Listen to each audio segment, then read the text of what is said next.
Oke, Assalamualaikum warahmatullahi wabarakatuh. Jadi pada pertemuan kali ini, saya akan menjelaskan mengenai pneumonia.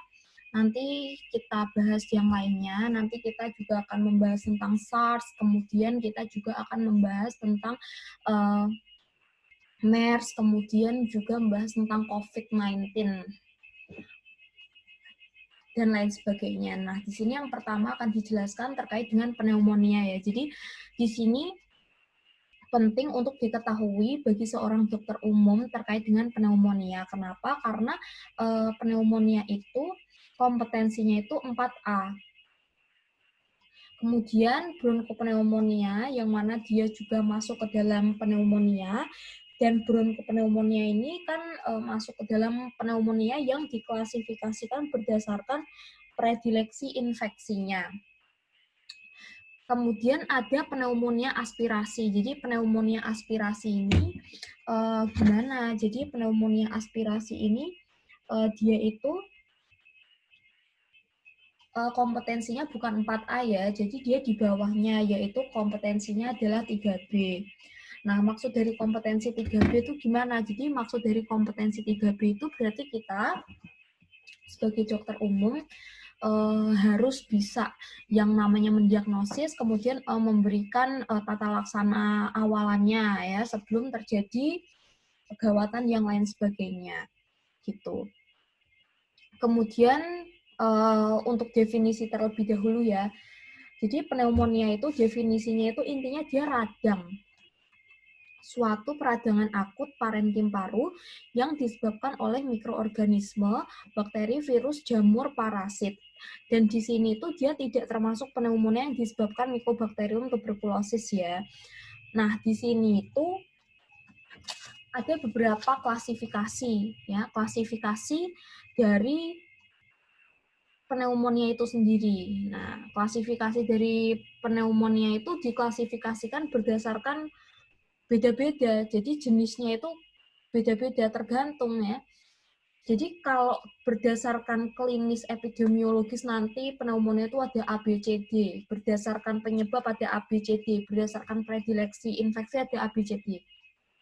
Intinya pengelompokannya beda, kemudian isinya juga beda. Kayak TBC tadi kan, TBC dilihat dari anatomisnya kan ada yang di pulmoner ya, ada yang di ekstrapulmoner. Kemudian kalau misal dilihat dari pasiennya itu HIV atau tidak, ya TB dengan HIV atau TB dengan non HIV atau dicurigai HIV kayak gitu-gitu. Ya intinya mirip. Nah sekarang jadi kita tahu aja pembagian antara pneumonia ini. Klasifikasinya yang pertama adalah berdasarkan penyebabnya dulu ya. Penyebabnya itu ada pneumonia bakterial atau tipikal, bakterial tipikal, pneumonia atipikal, pneumonia virus, dan pneumonia jamur. Kemudian pneumonia berdasarkan klinis dan epidemiologisnya itu ada pneumonia komunitas, pneumonia hospitalized atau yang didapatkan dari rumah sakit, kemudian ada ventilator associated pneumonia atau VAP. Jadi VAP ini biasanya disebabkan karena proses intubasi ya, jadi ketularan di situ ya, ada proses-proses oksigenasi intubasi sehingga terjadi VAP atau ventilator associated pneumonia. Kemudian ada HCAP, tapi definisi HCAP itu sekarang udah dihapus. Kemudian pneumonia berdasarkan predileksi infeksi. Jadi di sini ada pneumonia lobaris, ada pneumonia interstisial ya, ada bronkopneumonia yang tadi disebutkan di awal. Itu juga kompetensi dokter umum.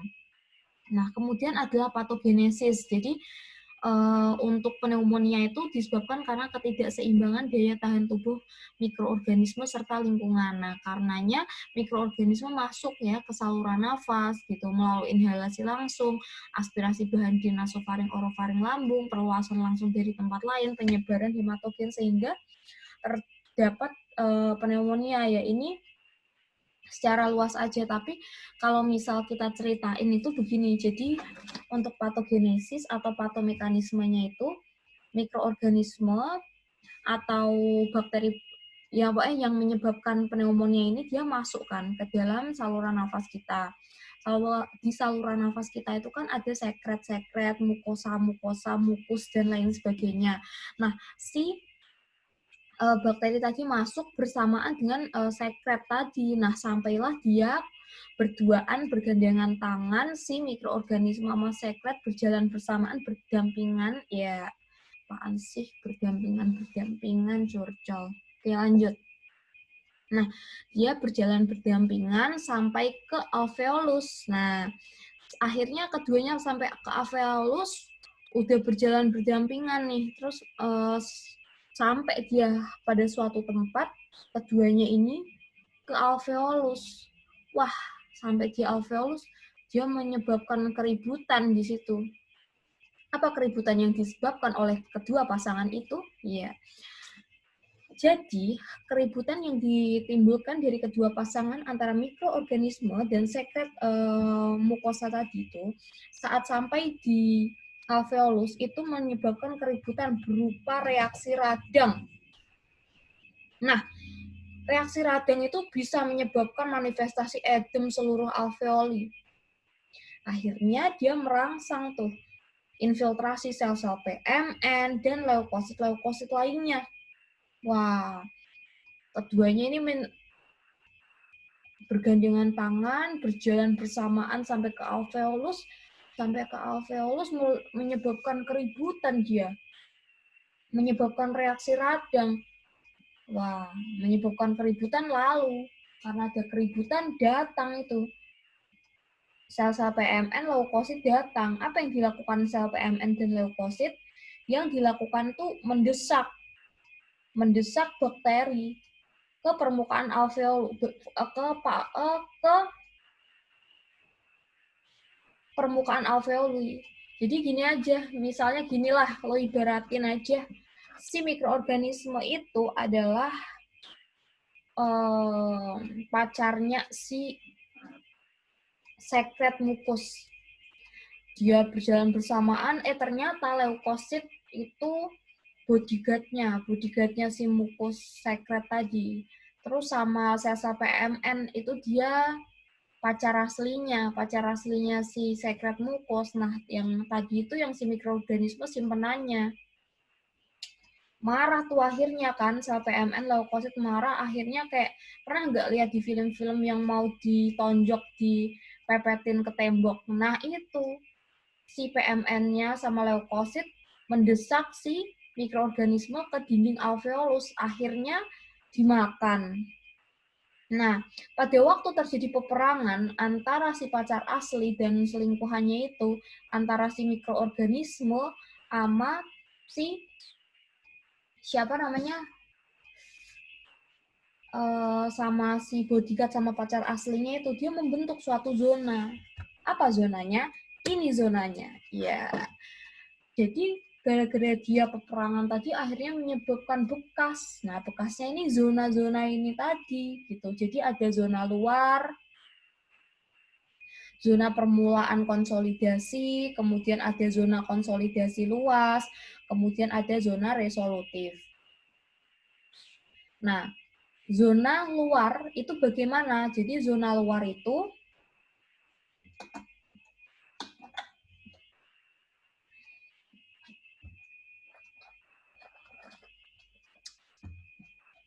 berisi alveolus yang terisi dengan bakteri serta cairan edema. Kemudian zona permulaan konsolidasi itu isinya adalah PMN, polimorfonuklear, dan beberapa eksudasi sel darah merah. Kemudian ada zona konsolidasi luas. Jadi zona konsolidasi luas itu dia berupa daerah tempat terjadinya fagositosis aktif dengan jumlah PMN yang banyak. Kemudian ada zona resolutif atau resolusi sama aja. Jadi untuk zona resolusi atau zona resolutif itu merupakan daerah tempat terjadinya resolusi dengan banyak bakteri yang mati, leukosit, dan alveolar makrofag. Gampang aja gini aja sih, resolusi. Apa resolusinya? Ya. Cara pemecahan masalahnya apa? Dengan mematikan si simpenannya, alias mematikan si mikroorganisme atau bakterinya, itu resolusi. Zona konsolidasi luas, ya. Zona konsolidasi luas saat si fagositosis dan PMN leukosit itu menang, makin banyak makin aktif. Kemudian zona permulaan konsolidasi, PMN ensudasi eritrosit. Kemudian zona luar, itu yang awalnya alveoli terisi dengan bakteri, yang awal-awalannya itu. Nah, ini gambarannya. Intinya kayak tadi ya, jadi gara-gara dia perang, akhirnya dia menimbulkan empat manifestasi tadi. Oke, sekarang kita lanjut ke diagnosis ya guys. Jadi untuk diagnosis, kita itu harus melihat gambaran klinis serta pemeriksaan penunjangnya. Nah, untuk diagnosis itu, untuk gambaran klinisnya, itu ada, kita bisa melakukan anamnesis dan pemeriksaan fisik. Nah, pertama adalah anamnesis dulu. Nah, ciri-cirinya untuk pneumonia itu biasanya demam, menggigil, suhu tubuh meningkat dapat melebihi 40 derajat Celcius, batuk dengan dahak mukoid atau purulen, kadang-kadang disertai darah, sesak nafas, serta nyeri dada. Nah, dari pemeriksaan fisik, gimana dari pemeriksaan fisik? Tergantung sih sebenarnya hasil yang kita peroleh dari pemeriksaan fisik itu tergantung gitu. Tergantung apa? Hasil yang kita peroleh dari pemeriksaan fisik itu dia tergantung dari luas lesinya di paru gitu ya. Jadi pokoknya hasil dari pemeriksaan fisiknya itu tergantung dari luas lesi yang ada di paru.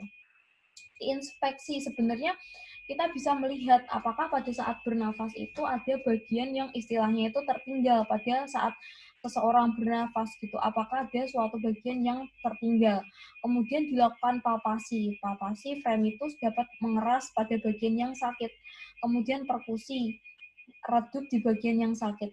Kemudian auskultasi, terdengar suara nafas bronkofesikuler sampai bronkial yang mungkin disertai ronki basah halus yang kemudian menjadi ronki basah kasar pada stadium resolusi. Kemudian untuk pemeriksaan penunjang ya, kita bisa dengan gambar radiologi maupun pemeriksaan laboratorium. Ya, pemeriksaan laboratorium contohnya adalah pemeriksaan gram, pemeriksaan leukosit, pemeriksaan fototoraks ya, jika fasilitas tersedia, kemudian kultur sputum jika fasilitas tersedia, kultur darah jika fasilitas tersedia. Nah, kemudian untuk fototoraks yang sering pada atau gambaran radiologi yang sering ada pada pasien-pasien pneumonia. Jadi beberapa gambaran radiologi yang dapat ditemukan pada pneumonia itu yang pertama, kemungkinan ada konsolidasi diakibatkan adanya infiltrasi pada alveolus sehingga tampak sebagian bayangan radio opak inhomogen yang mengenai suatu beberapa segmen. Mungkin ini ya. Jadi dia konsolidasi inhomogen. Kemudian ada air bronchogram, ini sebenarnya ada sih air bronchogram di sini. Terus mana lagi ya? Nggak kelihatan sih, aku cuma ngeliat ini, tapi ini pun menurut aku terlalu besar. Air bronchogram pertanda, tapi sebenarnya kalau air bronchogram nggak sampai sini sih, orang cabang-cabangnya tuh di daerah sini kok. Enggak. Jadi air bronchogram itu pertanda masalah pada struktur yang terisi udara dan dapat terlihat bila ada perselubungan di sekitarnya. Bila terdapat cairan dalam bronkus, maka bronkus juga menjadi terlihat. Kemudian ada silhouette sign. Jadi silhouette sign itu dia bermanfaat untuk menentukan letak lesi paru. Bila batas lesi dengan jantung itu hilang, berarti lesi tersebut berdampingan dengan jantung atau di lobus medius kanan, di mana objek saling tumpang tindih sehingga batas terlihat menghilang, volume paru tidak berubah, tidak seperti atelektasis ya. Jadi volume paru pada pasien-pasien dengan pneumonia itu, volume parunya bagaimana? Volume parunya itu dia tidak berubah, tidak seperti atelektasis, dan di sini tuh dia tidak mengalami yang namanya deviasi trakea. Jadi ini lihat masih lurus gitu kan. Nih, karena struktur parunya itu masih it's okay gitu. Nah, ini ya, ini yang tadi, jadi ada air bronchogram kayak gitu-gitu. Ya, ini just to know aja, tapi yang paling penting itu kita tahu adalah pneumonia komunitas ya.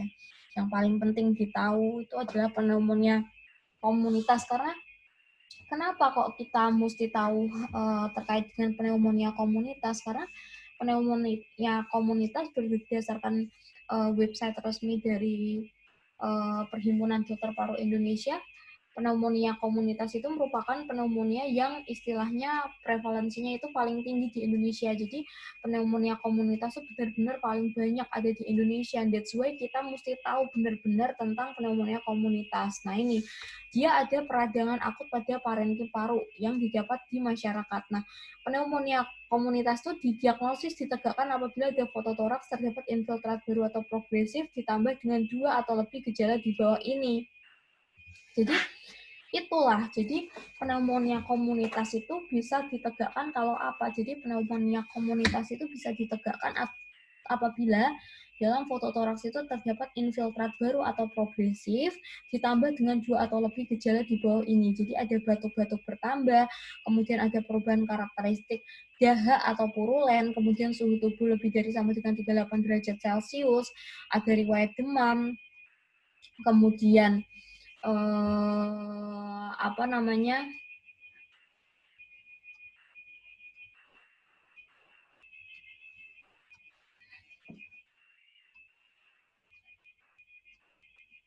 tanda konsolidasi, suara nafas bronkial, leukosit lebih dari 10.000 atau kurang dari 4.500, kayak gitu.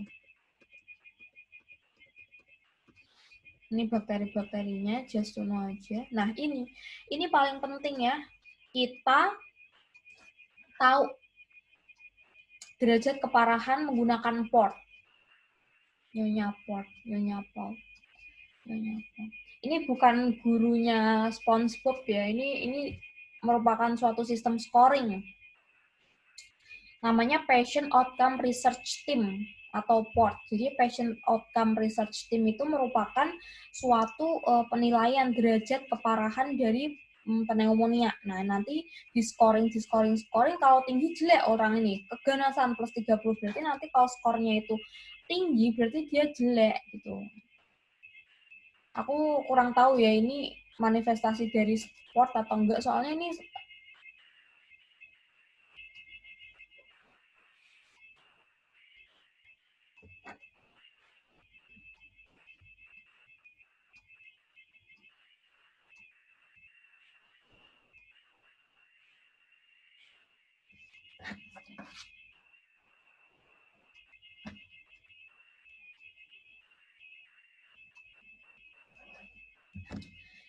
itu adalah interpretasi dari PORT ya. Nah, ini bisa dilihat di sini.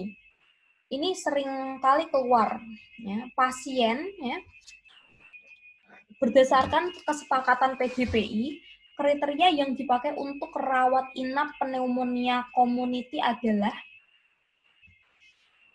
ini. Rawat inap itu apabila skor portnya 71 sampai 90 bahkan lebih. Jadi semakin tinggi skor portnya itu maka dia diindikasikan untuk rawat inap daripada rawat jalan. Jadi skor port lebih dari 70 itu merupakan indikasi rawat inap. Nah, ini yang saya mau tekankan dan saya mau jelaskan. Jadi indikasi rawat inap itu apabila dari skor portnya itu kurang dari 70. Apakah bisa skor port kurang dari 70 dirawat inap? Bisa. Jadi bila skor port kurang dari 70 maka rawat inap tetap diperlukan jika jumlah apabila dijumpai salah satu dari kriteria ini. Jadi ada ini kepenuhi. Frekuensi nafas lebih dari 30, PaO2, FiO2 kurang dari 250. Fototoraks menunjukkan kelainan bilateral, fototoraks melibatkan lebih dari 2 lobus, tekanan sistolik kurang dari 90, diastolik kurang dari 60. Kemudian ada pneumonia pada pengguna nafza. Gitu ya. Yang enggak aku sebutkan berarti tidak terlalu penting.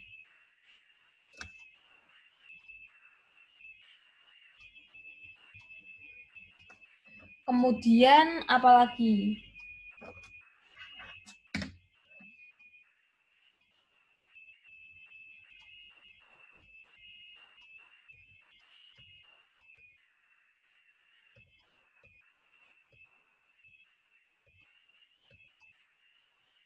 Ini kita lebih menerangkan untuk apa ya? Untuk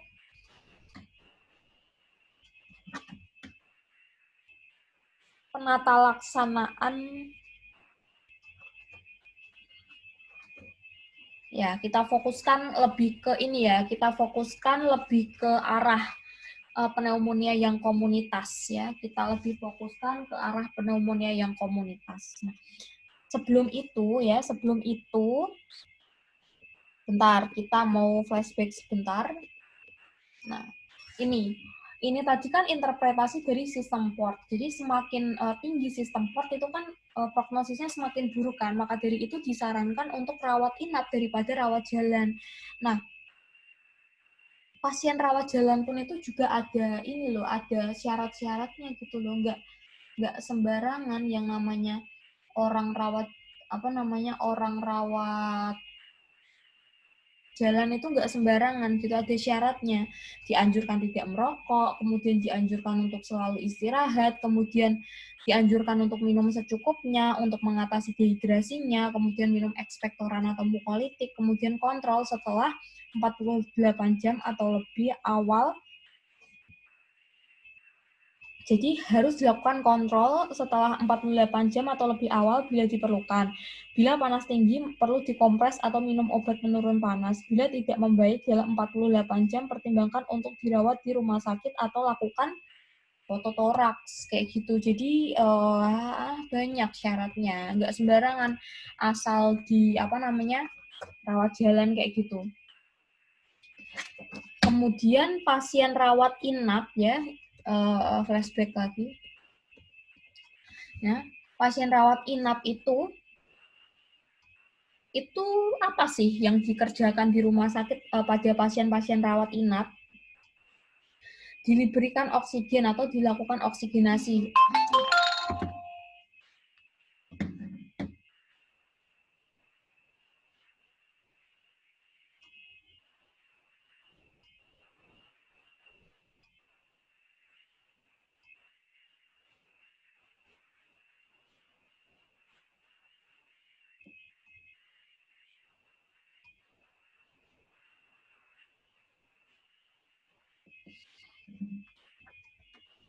Maaf, agak sedikit berhenti karena ada WA masuk dan itu agak sedikit penting.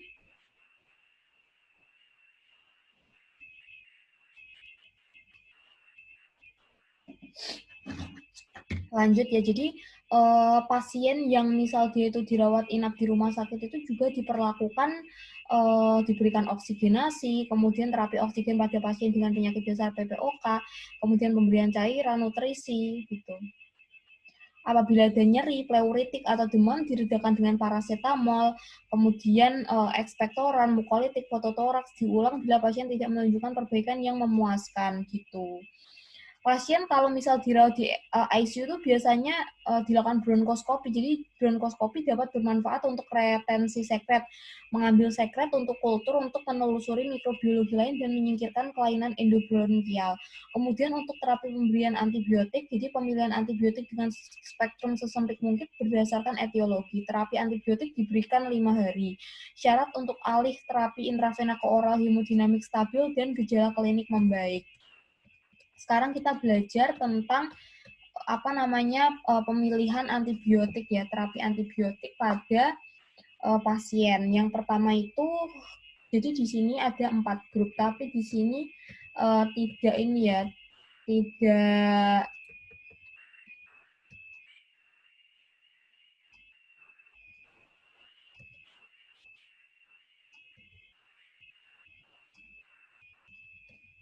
tidak ada di sini. Di sini tidak ada guys. Jadi aku mau menjelaskan aja, jadi aku omongin aja ya. Di sini nggak ada. Jadi terkait dengan habis ini SARS ya, tapi sebentar. Jadi intinya itu ada 4 grup. Nah, ada 4 grup. Pertama, pasien rawat jalan tanpa penyakit kardiopulmonal tanpa faktor modifikasi. Kemudian grup 2, pasien rawat jalan kemudian dengan penyakit kardiopulmonal dan atau tanpa faktor modifikasi gitu. Kemudian ada lagi rawat inap non ICU, kemudian yang grup 4 rawat ICU. Nah, yang berbeda di sini adalah pemberian antibiotik jenisnya. Yang pertama untuk grup pertama itu pasien rawat jalan tanpa penyakit kardiopulmonal, dan tanpa faktor modifikasi. Apa yang harus dilakukan untuk grup 1 ini? Jadi grup 1 kan rawat jalan, kemudian tanpa penyakit kardiopulmonal, serta tanpa faktor modifikasi itu, kita pilihkan antibiotik bisa golongan macrolide atau bisa diberikan doxycycline 2 kali 100 mg. Untuk macrolide-nya bisa diberikan azithromycin 1 kali 500 mg, clarithromycin 2 kali 500 mg, serta erythromycin ya dengan takaran 500 mg. Kemudian untuk yang kedua atau grup kedua adalah rawat jalan dengan penyakit kardiopulmonal dan atau tanpa faktor modifikasi. Nah, pilihannya itu ada golongan fluoroquinolone, contohnya moxifloxacin, levofloxacin ya. Kalau moxifloxacin 1 kali 400 mg. Atau bisa diberikan beta-lactam plus macrolide ya. Mungkin bisa kita berikan amoxicillin dosis tinggi mungkin ya, atau bisa kita berikan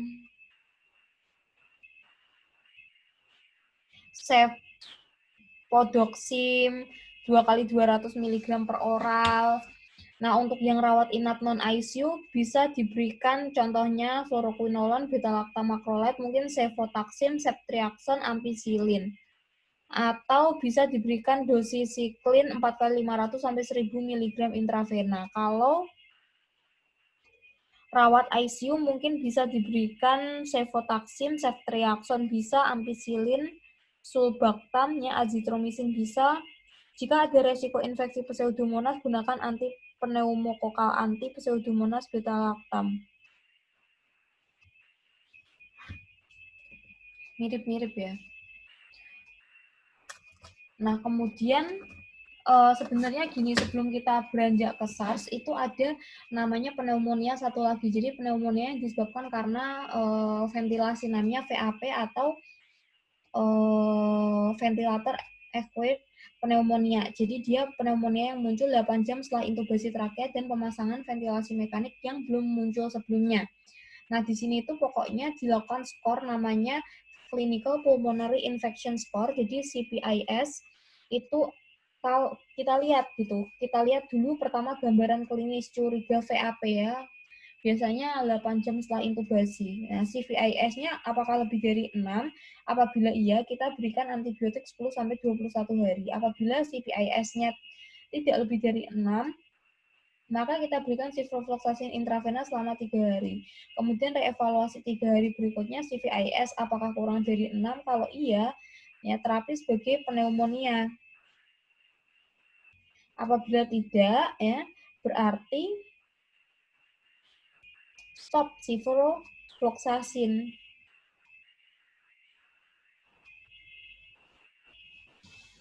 Oke, lanjut. Selanjutnya kita akan belajar tentang Severe Acute Respiratory Syndrome atau SARS. Jadi di sini SARS itu 3B. Jadi kita sebagai dokter umum harus bisa diagnosis sama harus bisa melakukan tata laksana awal pada kasus-kasus kedaruratan. Jadi Severe Acute Respiratory Syndrome itu merupakan sindrom pernafasan akut berat, sindrom akibat infeksi virus paru yang bersifat mendadak dan menunjukkan gejala gangguan pernafasan yang mempunyai riwayat kontak dengan pasien SARS. Jadi SARS ini tuh virus ya, virus famili coronavirus. Jadi karena dia virus berarti dia self-limiting disease. Jadi semuanya itu tergantung dengan imun kita. Nah, di sini gejala klinisnya fever, demam, batuk, mialgia, pusing, dan lain sebagainya. Mirip-mirip sama COVID juga. Nah, di sini untuk SARS itu kalau kita tahu ya, kita tahu COVID kan ada PDP, ODP kayak gitu. Jadi kalau misal SARS itu ada kasus suspek, kasus probable atau mungkin ya, kalau suspek itu demam lebih dari 38, salah satu atau lebih gangguan pernafasan, batuk, nafas pendek, sesak nafas dengan satu atau lebih kriteria, 10 hari terakhir sebelum sakit kontak erat dengan pasien SARS, 10 hari terakhir sebelum sakit melakukan perjalanan ke tempat yang ada SARS. Jadi kalau misal suspek case-nya itu 10 hari ya pokoknya. Kalau COVID kan 14 hari atau 2 minggu. Kalau kasus mungkin atau probable itu dia sudah ada gambaran fototorak menunjukkan tanda-tanda pneumonia atau respiratory distress syndrome gitu. Ini gambarannya ya, jadi ada gambaran konsolidasi mirip seperti pneumonia juga. Nah, di sini pemeriksaan tes IgM, IgG, kemudian PCR. Nah, karena dia merupakan self-limiting disease, ya akan sembuh dengan sendirinya karena dia adalah virus, maka kita pemberian terapi suportif vitamin C, vitamin pokoknya penambah imun ya. Kalau misal ada gejala nyeri ya analgesik, ada batuk antitusif, mukolitik. Nah, untuk pencegahan ya mungkin pada saat pasien mungkin yang terkena SARS imunokompromis atau ada infeksi ya bisa kita berikan pencegahannya antibiotik gitu. Penggunaan antivirus sebenarnya membantu sih, tapi mahal. Nah, ini sebenarnya untuk SARS itu ada antiviral agent-nya, jadi ada ribavirin dan lopinavir gitu, atau ritonavir ya. Ini pencegahannya intinya sama kayak pencegahan orang-orang yang kena COVID. Nah, sekarang MERS-CoV. Jadi MERS-CoV itu merupakan penyakit saluran nafas disebabkan coronavirus tipe baru, MERS-CoV. Jadi dia tuh di Timur Tengah gitu. Ya, intinya dia sama, penularannya juga sama, mirip-mirip juga. Tapi di sini dia 14 hari ya, mirip COVID ya. Tapi untuk klasifikasinya sama kayak SARS, jadi kasus suspek, probable, kemudian kasus konfirmasi. Sama, jadi kalau misal kasus suspek itu seseorang dengan infeksi saluran pernafasan, pokoknya ada demam, batuk, kayak gitu. Kemudian kalau misal probable itu dia sudah ada bukti klinis ya, radiologi, histopatologi. Kemudian kasus konfirmasi dilakukan PCR. Ya, tata laksana awalnya ya karena dia di saluran nafas ya, kalau misal ada sesak atau ada gangguan nafas, terapi oksigen pada pasien dengan tanda depresi nafas berat hipoksemi SpO2 kurang dari 90% ya. Kemudian mulai terapi oksigen dengan 5 liter per menit, lalu titrasi sampai SpO2 lebih dari sama dengan 90%. Kita pantau full oximetri dan lain sebagainya. Kemudian berikan antibiotik empirik untuk mengobati pneumonia ya. Ini, jangan memberikan kortikosteroid sistemik dosis tinggi atau terapi tambahan lainnya. Di luar konteks uji klinis, nggak boleh. Pemantauan ketat ya. Flu burung avian influenza juga sama, dia merupakan virus ya. Penyakit menular disebabkan virus influenza ditularkan unggas menyerang manusia ya. Manifestasi klinisnya bergantung pada subtipe virus, menyebabkan penyakit rentang gejala mulai dari tanda gejala asimptomatik hingga pneumonik berat. Manifestasi ya, influenza-like illness, beberapa laporan.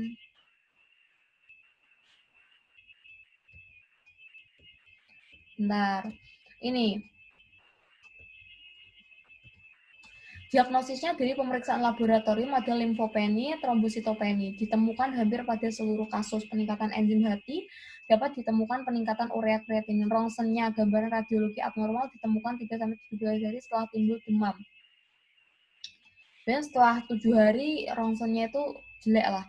Infiltrat difus multifokal, berbercak, infiltrat interstisial, konsolidasi segmen atau lobar, progresivitas menjadi gagal nafas, infiltrat bronchis, difus bilateral.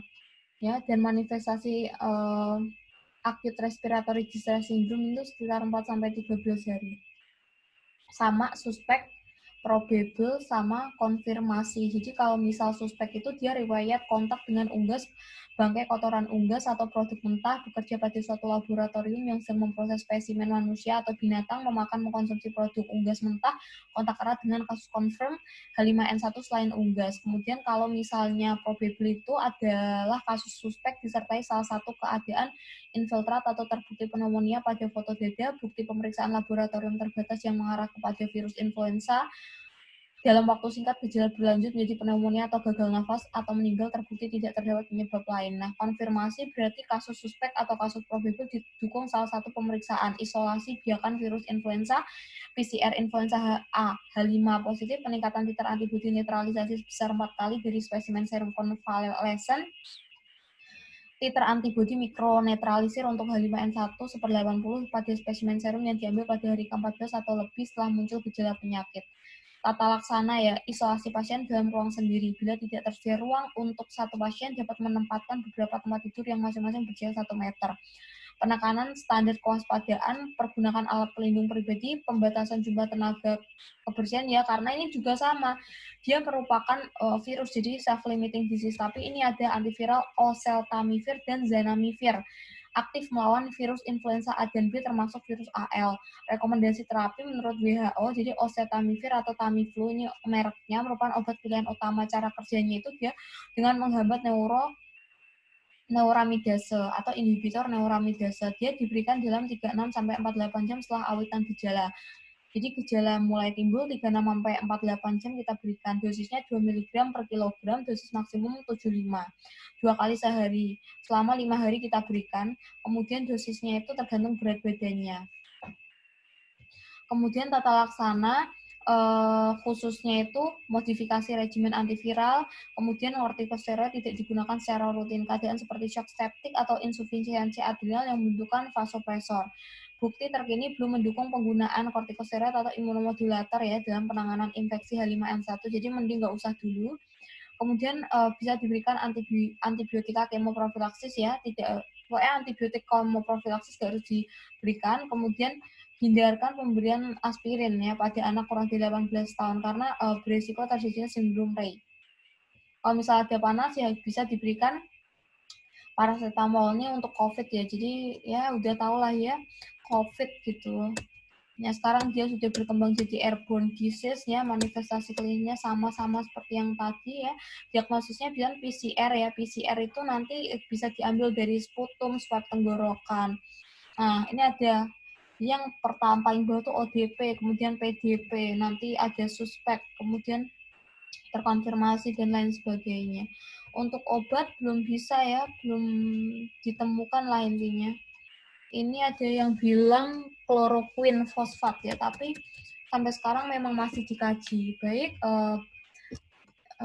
sekian yang dapat saya sampaikan. Apabila ada